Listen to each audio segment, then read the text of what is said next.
السلام علیکم دوستو، یہ بات تو آپ سب نے سنی ہے کہ جب اللہ پاک نے فرشتوں سے فرمایا کہ میں اس دنیا میں اپنا خلیفہ بنانا چاہتا ہوں، تو فرشتوں نے جواب میں عرض کیا کہ یا اللہ، ہم تو تمہاری عبادت کرتے ہیں اور حمد و ثنا بیان کرتے ہیں اور وہ زمین میں فساد کریں گے۔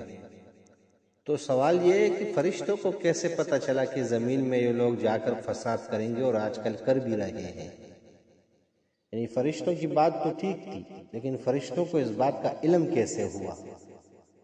ہے نا سوچنے والی بات کہ آخر اس دور میں جب دنیا میں انسان نہیں تھے تو فرشتوں کو یہ بات کیسی پتہ چلی کہ جب اولاد آدم اس دنیا میں آئیں گے تو یہ فساد اور قتل و غارت کریں گے؟ اور اسی بنا پر اللہ پاک کے سامنے بھی انہوں نے یہ بیان فرمایا، عرض کیا کہ یا اللہ، ہم تمہاری عبادت کرتے، تسبیح بیان کرتے ہیں، لیکن جس اولاد آدم علیہ السلام کو پیدا کر رہے ہو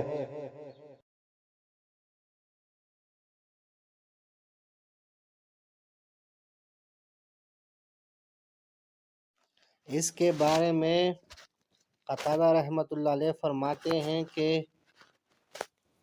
فرشتوں نے اولاد آدم کے زمین میں فساد مچانے اور خون بہانے کی بات اس لیے کی کیونکہ آدم علیہ السلام سے پہلے زمین میں آباد جنہوں نے یہی کام کیے تھے، یعنی یہی فساد مچانا اور خون بہانے کے کام کیے تھے۔ اس وجہ سے انہوں نے کہا کہ اگر اولاد آدم علیہ السلام بھی وہاں ہوں گے تو وہ بھی یہی کام کریں گے۔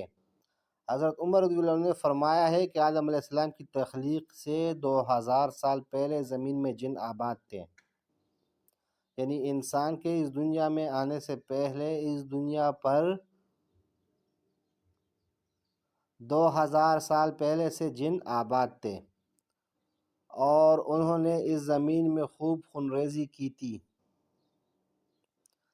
پھر اس کے بعد اللہ تعالیٰ نے ان کی طرف فرشتوں کو بھیجا اور فرشتوں نے انہیں سمندروں میں موجود جزیروں کی طرف بھگا دیا۔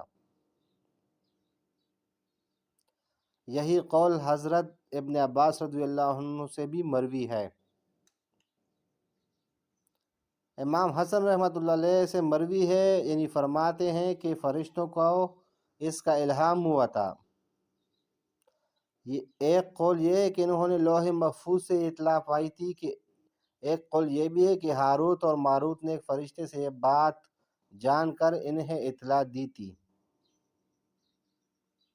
لیکن ان تمام باتوں کی امام ابن کثیر نے اس قول کی تردید فرمائی ہے کہ ہاروت اور ماروت نے ایک فرشتے سے یہ بات جان کر انہیں اطلاع دی تھی۔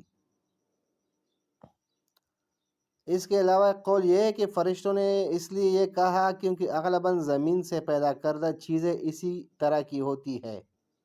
بہرحال فرشتوں نے اس تجربے کے پیش نظر عرض کیا اور فرمائے، اور ہم تیری تسبیح، حمد اور پاکی بیان کرتے ہیں۔ مطلب یہ تھا کہ ہم تو ہمیشہ تیری عبادت کرتے ہیں، ہم کوئی بھی نافرمانی نہیں کرتے۔ اگر انسان کو پیدا کرنے کا مقصد عبادت ہی ہے تو ہم دن رات عبادت کے لیے پہلے سے موجود ہے۔